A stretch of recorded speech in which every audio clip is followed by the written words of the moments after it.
The encounter. The wind howled across the Antarctic plateau like a wounded animal, battering the walls of Research Station Delta 7 with sheets of ice and snow. Dr. Maya Chen pulled her thermal coat tighter as she made her final rounds before the long polar night. In just a few hours, the sun would set for 3 months of darkness, leaving the station's 12 researchers in isolation until spring. She paused at the observatory's window, watching the aurora australis dance across the sky in waves of green and purple. The phenomenon had been unusually intense for the past week, interfering with their communications equipment and creating strange readings on their atmospheric monitors. Maya's specialty was xenobiology, the theoretical study of potential alien life, but even she had to admit the patterns were unlike anything she'd seen before. The first tremor was subtle, barely distinguishable from the constant vibration of the station's generators. The second knocked her off her feet.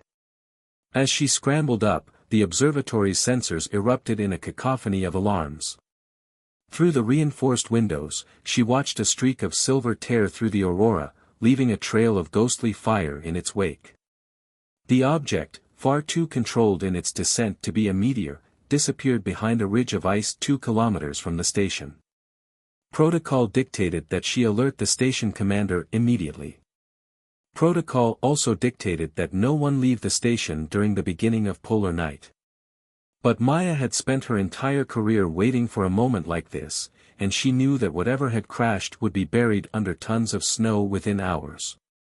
20 minutes later, she was fighting her way through the wind in the station's smallest snowcat. The vehicle's powerful lights cut through the growing darkness, illuminating the path ahead. The crash site was marked by a deep gouge in the ice, steam still rising from where something incredibly hot had melted its way into the glacier. Maya approached cautiously, her heart pounding. The shallow crater contained no wreckage, only a tunnel leading deeper into the ice. She activated her suit's heating system and began her descent. 50 meters down, the tunnel opened into a small cavern. Her headlamp reflected off smooth, organic-looking walls that seemed to pulse with a faint internal light. In the center lay a figure that defied everything she thought she knew about biology.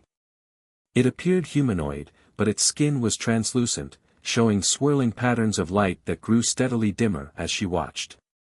Long, silver-white hair floated around its head as if suspended in water, despite the Antarctic air. The being's eyes opened, revealing irises that shifted through all the colors of the aurora above. "Please," it spoke, the word appearing directly in Maya's mind rather than traveling through the air. "I am dying." Maya took a step back, her scientific training warring with primal instinct. The being's form flickered like a failing light bulb. "I am Vexus, of the luminaries.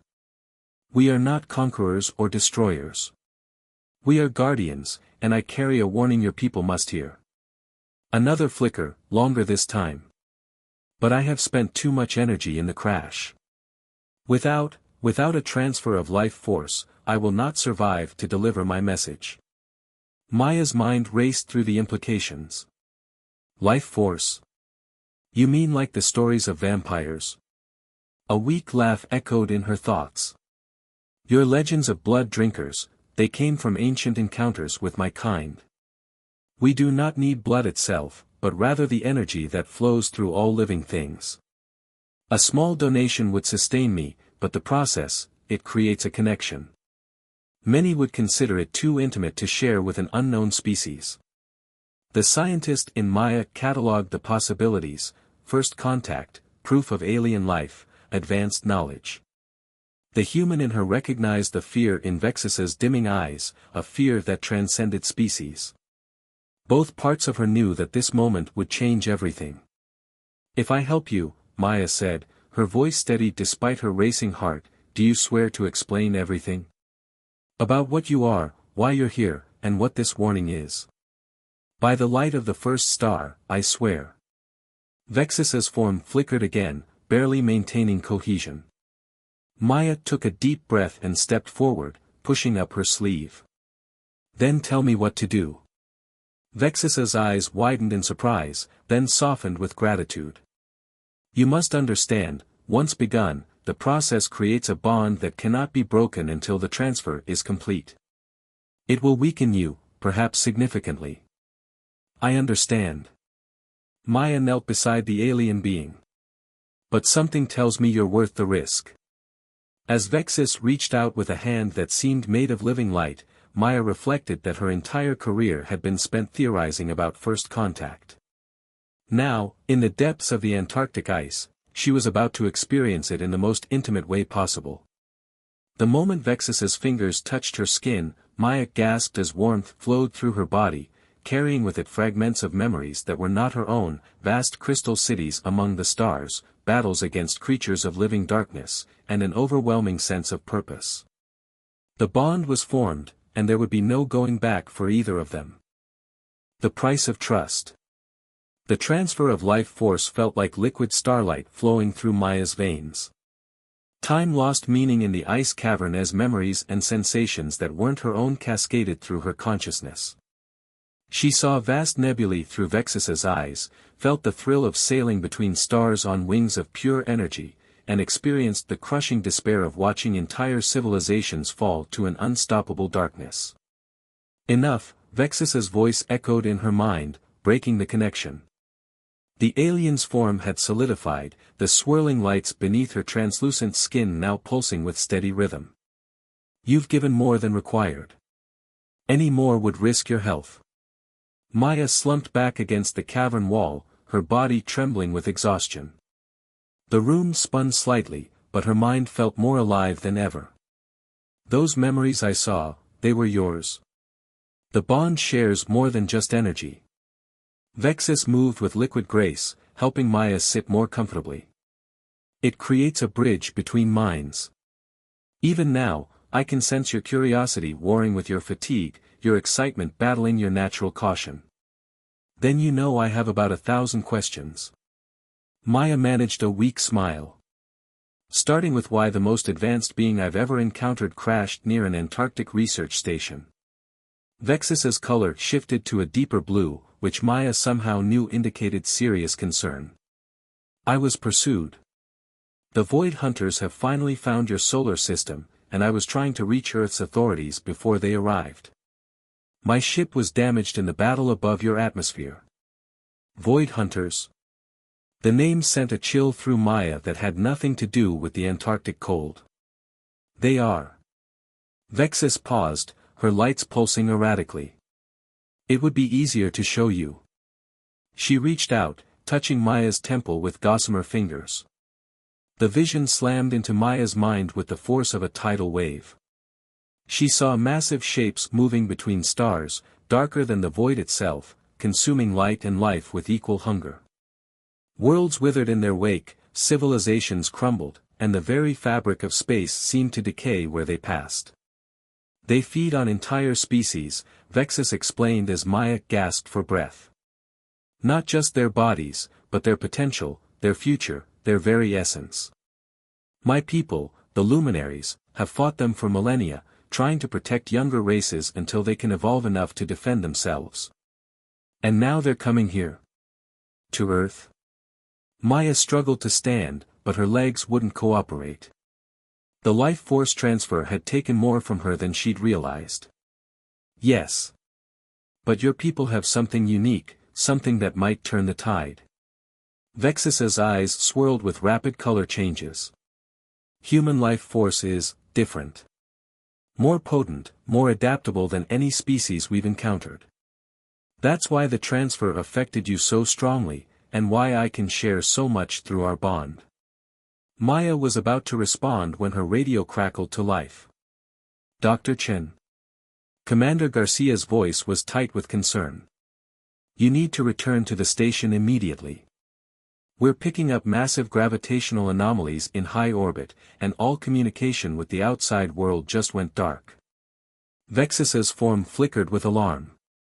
They're here already. We have to warn your people, prepare them. How? Maya finally managed to stand, though she had to lean against the ice wall. Even if we make it back to the station, how do we convince them that humanity's first alien contact is warning us about spacefaring predators? Through the bond. Vexus moved closer, her light illuminating the concern on Maya's face. What we share isn't just energy and memories. When the connection is complete, we can link with others, show them the truth directly. But completing the bond. She hesitated. What aren't you telling me? A complete bond has never been attempted with a human before. The process could change both of us in ways I cannot predict. And it would leave us permanently connected, your life force intertwined with mine until... A deep rumble shook the ice cavern, sending small shards raining down around them. Above, through layers of ancient ice, the aurora had turned blood red. Until what? Maya demanded, even as she began gathering her equipment. Until one or both of us dies. Vexus's form solidified into something more humanoid, more present. I would never ask this of you, but time grows short, and your world needs to know what it faces. Maya thought of her fellow researchers above, of the billions of humans going about their lives, unaware of the darkness gathering above their world. She thought of all the civilizations in Vexus's memories that had fallen to the Void Hunters, and of the impossible chance that had brought her and this ancient guardian together at this crucial moment. Then we better get moving, she said, checking her oxygen levels. Because if we're going to save the world, we should at least introduce you to everyone properly first. As they began their ascent through the ice tunnel, Maya felt Vexus's gratitude and admiration flowing through their partial bond. But beneath those emotions lay something deeper, a growing sense of destiny, as if the universe itself had engineered their meeting for a purpose neither of them yet fully understood. The red aurora pulsed above like a warning beacon as they emerged onto the surface, and in the distance, the lights of Research Station Delta 7 beckoned them toward humanity's first step into a much larger, and more dangerous, universe. The warning. The security doors of Research Station Delta 7 hissed shut behind Maya and Vexus, sealing out the howling Antarctic wind. The station's emergency lights cast an eerie red glow through the decontamination chamber, matching the unnatural aurora that now dominated the sky. Maya leaned against the wall, still weak from the life force transfer, while Vexus's natural luminescence cast shifting patterns across the metallic walls. Dr. Chen. Commander Garcia's voice crackled through the intercom. What in God's name is that with you? Maya took a deep breath, feeling Vexus's calming influence through their bond. Commander, I need you to gather everyone in the main conference room. What I'm about to show you concerns the survival of our entire species. 10 minutes later, Maya faced 11 stunned faces across the conference table. Vexus stood beside her, her ethereal form drawing a mixture of fear, awe, and scientific curiosity from the assembled researchers. Dr. Sarah Williams, the station's physicist, hadn't taken her eyes off the alien since they entered, while Dr. James Kumar, their communications expert, kept checking his tablet as if trying to document every detail. I understand this is overwhelming, Maya began, but we don't have much time. The gravitational anomalies you've detected are just the beginning. Vexus, show them. The luminary raised her hands, and the conference room's lights dimmed as she projected a three-dimensional image into the center of the room. The researchers gasped as a perfect representation of their solar system appeared, with Earth a small blue jewel among the planets. Then, at the edges, massive dark shapes began to emerge. The Void Hunters, Vexus's voice resonated in everyone's minds simultaneously. They consume civilizations, breaking down not just matter but the very essence of life itself. They've destroyed thousands of worlds, and now they've found Earth. This is impossible, Commander Garcia stood, his face pale but determined.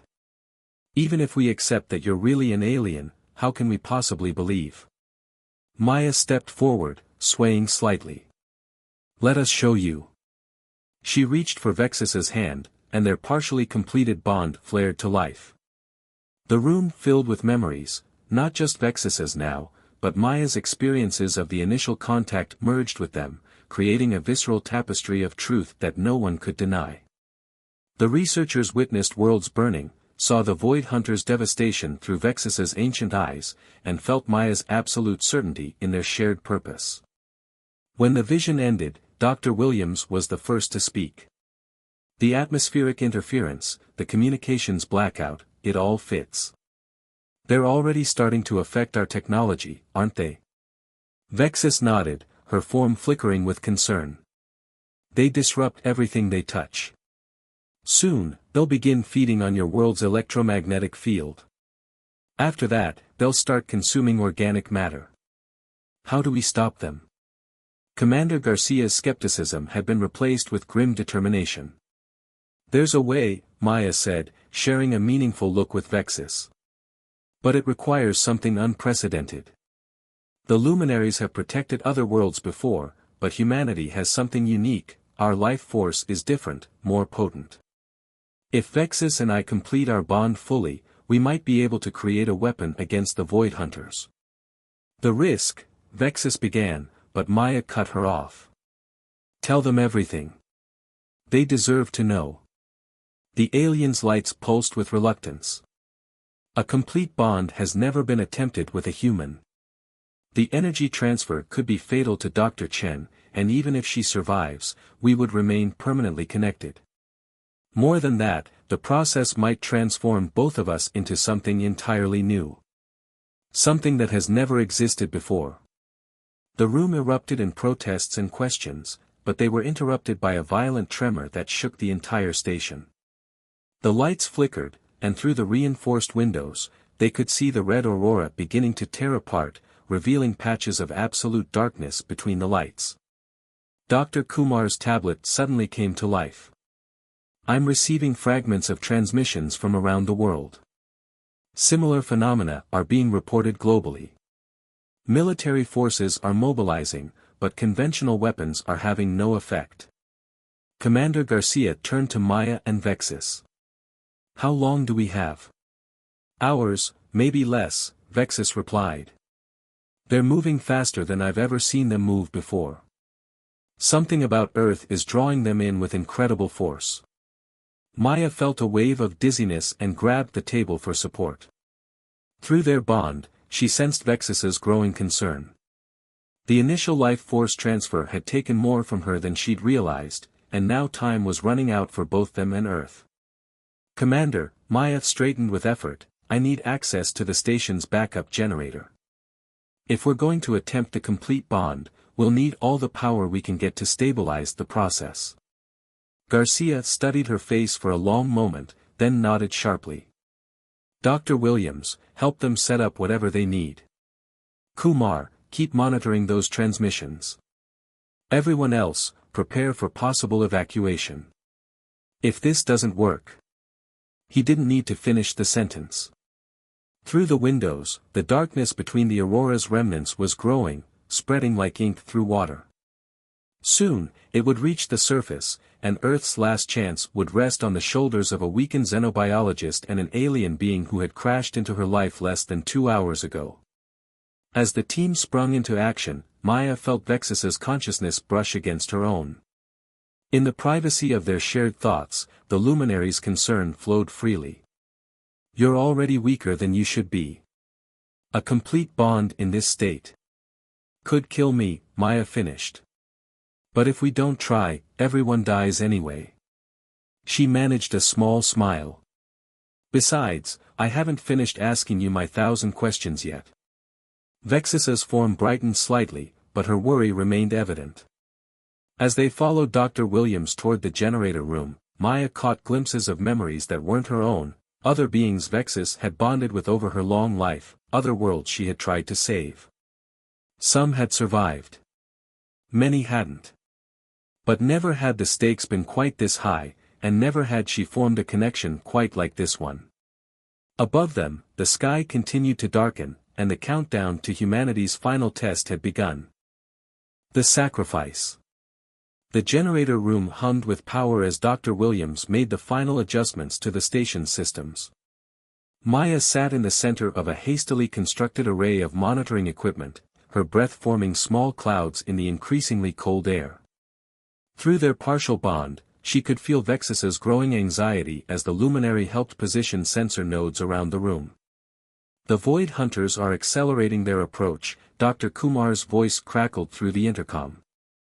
Military satellites are going dark one by one. We're losing contact with major cities across the globe. Maya shivered, but not from the cold. Through her connection with Vexus, she could sense the vast, ancient intelligences descending upon Earth, beings older than human civilization, driven by an insatiable hunger that had already devoured countless worlds. But she could also sense something else, a possibility that Vexus was trying to hide from her. "You're not telling me everything about the complete bond, are you?" Maya asked, her voice barely above a whisper. Vexus's form flickered, her lights dimming with guilt. "There's a reason my people have never attempted this with humans. Your life force, it's not just powerful, it's transformative. The legends your people tell of humans becoming something more than human after contact with supernatural beings, they're echoes of ancient encounters with my kind. What are you saying? If we succeed, if we complete the bond and survive, neither of us will remain what we are now. The energy required to repel the Void Hunters, it would fundamentally change us both at a quantum level. We would become something new, something that has never existed in the universe before." A violent tremor shook the station, causing equipment to rattle and alarms to blare. Through the small reinforced window, Maya could see the darkness between the Aurora's remnants beginning to take shape, vast, shadowy forms that defied human comprehension. "We're ready," Dr. Williams announced, her fingers flying over the control panel. "But these power readings are off the chart. Whatever you're planning, it's going to push our systems beyond their limits." Commander Garcia's voice joined the conversation through the intercom. "Satellite feed shows the Void Hunters are less than 30 minutes from surface contact. Major population centers are reporting massive power failures and unexplained phenomena. It's now or never, Dr. Chen." Maya stood, her legs shaking with more than just weakness from the initial transfer. "How do we do this?" Vexus moved closer, her ethereal form now pulsing with a complexity of colors that Maya's enhanced perception could barely process. "We join completely. Not just energy and memories this time, but everything. Our consciousness, our very essence will merge. The power generated by such a fusion, particularly with your unique life force, should create a cascade effect that will drive back the Void Hunters. Should. Nothing like this has ever been attempted. The energy release could destroy this facility, possibly this entire region. And you." Vexus hesitated. "Your human form almost certainly wouldn't survive the transformation." Maya looked around the room at the faces of her colleagues, Dr. Williams trying to maintain her scientific composure, Commander Garcia watching grimly through the observation window, Dr. Kumar's voice reporting ever-worsening news from around the world. She thought of her family in Singapore, her friends scattered across the globe, the billions of humans going about their lives, unaware that their fate rested on what happened in this cold room at the bottom of the world. Through their bond, memories continued to flow. Maya saw Vexus's countless years of standing guard over developing civilizations, felt the pain of failures and the joy of successes, understood the crushing loneliness of being one of the last of her kind. In return, Vexus experienced Maya's brief but intense human life, the wonder of scientific discovery, the warmth of family bonds, the driving curiosity that had brought her to this moment. "How do we begin?" Maya asked, her decision made. Vexus's form began to brighten. "Are you certain? Once we start, there's no turning back. You would be leaving behind everything you are, everything you might have been." Another tremor rocked the station, stronger than before. The lights flickered ominously. Multiple impacts reported worldwide, Kumar's voice was tight with fear. "The Void Hunters are beginning their feeding phase. Atmospheric degradation accelerating." Maya stepped forward, reaching for Vexus with both hands. "I'm choosing what we might become together. I'm choosing to save my world."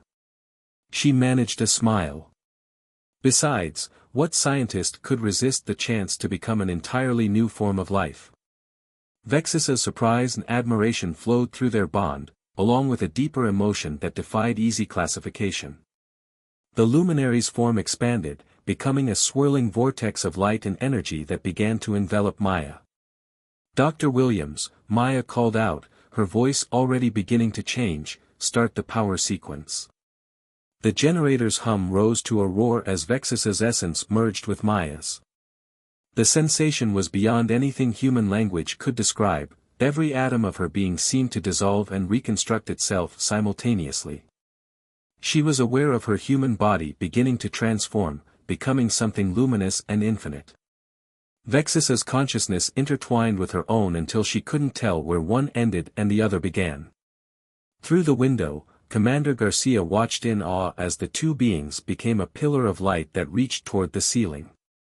The station's power grid screamed in protest as reality itself seemed to bend around the fusion taking place.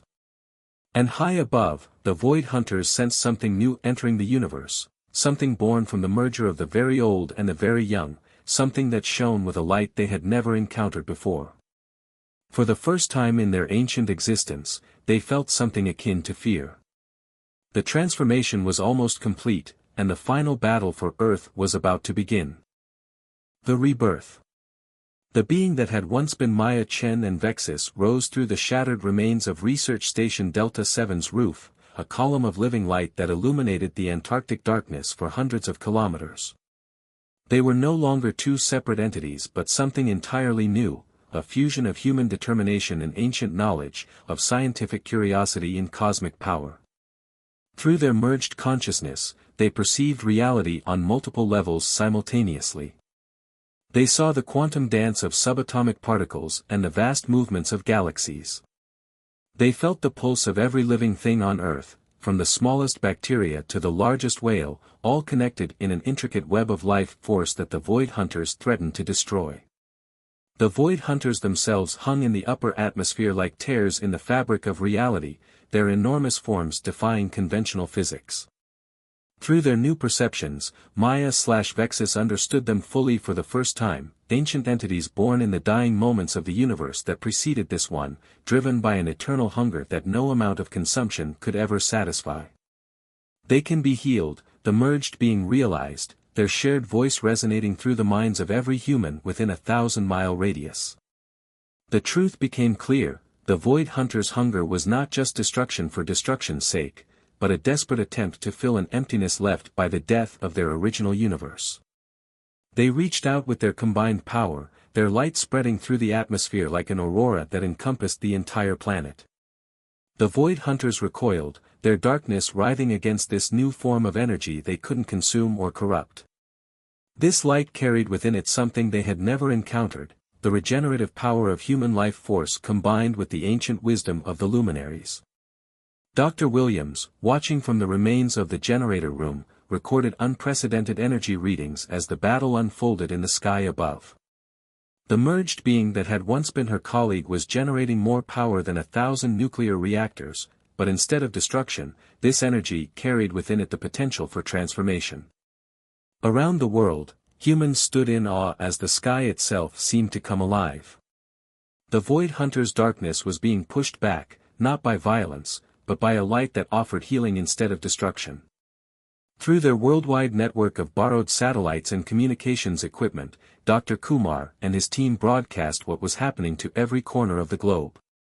The merged being reached the upper atmosphere, their form expanding until they encircled the planet like a protective shell of living light.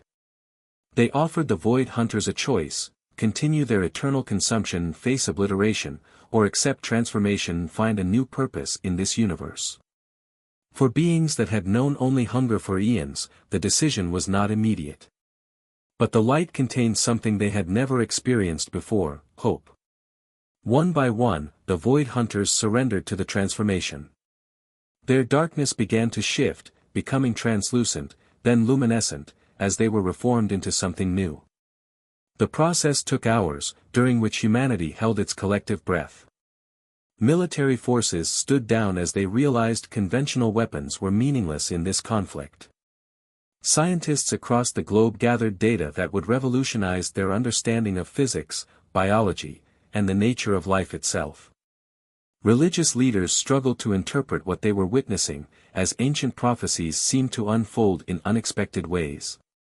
When it was over, Earth's sky had changed forever. Where the void hunters had been, new constellations now shone, living lights that would serve as beacons to guide and protect humanity as they took their first steps into a larger universe. The merged being that had created them remained, though transformed again by the enormous expenditure of energy.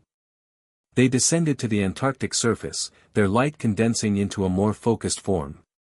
The researchers of Station Delta 7, who had evacuated to a safe distance, approached cautiously. What they found was neither human nor luminary, but a bridge between both species, a being of crystalline light that could shift between solid and energy states at will. Maya? Commander Garcia asked hesitantly. Vexis? We are both, and something more, the being replied, their voice carrying echoes of Maya's humor and Vexis's ancient wisdom. We have become what we needed to be, a guardian born of both worlds, able to help humanity navigate its new place in the cosmos. In the months that followed, the world changed rapidly. The existence of alien life could no longer be denied, and humanity had to come to terms with both its vulnerability and its potential. The transformed Void Hunters, now calling themselves the Starborn, shared their vast knowledge of the universe, while the being that had once been Maya and Vexis helped humanity understand its own unique power. Research Station Delta 7 was rebuilt and expanded, becoming humanity's first major center for studying life force manipulation and interstellar communications. Dr. Williams and her team made breakthrough after breakthrough, guided by their transformed colleague who could bridge the gap between human science and cosmic mysteries. The merged beings spent much of their time in Antarctica, drawn to the pristine isolation where their transformation had occurred. But they also traveled the world, appearing wherever they were needed, teaching humanity about the power that lay within them while protecting them from other threats that lurked in the darkness between stars. They never regretted their choice.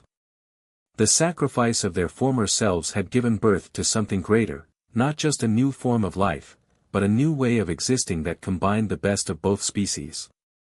Through them, humanity learned that their potential was far greater than they had imagined, and that the universe was full of wonders waiting to be discovered. And on quiet nights, when the aurora danced above the Antarctic ice, the being that had once been a human scientist and an alien guardian would remember their first meeting in that ice cavity, and marvel at how a simple act of trust between two different species had changed the fate of not just one world, but countless others throughout the cosmos.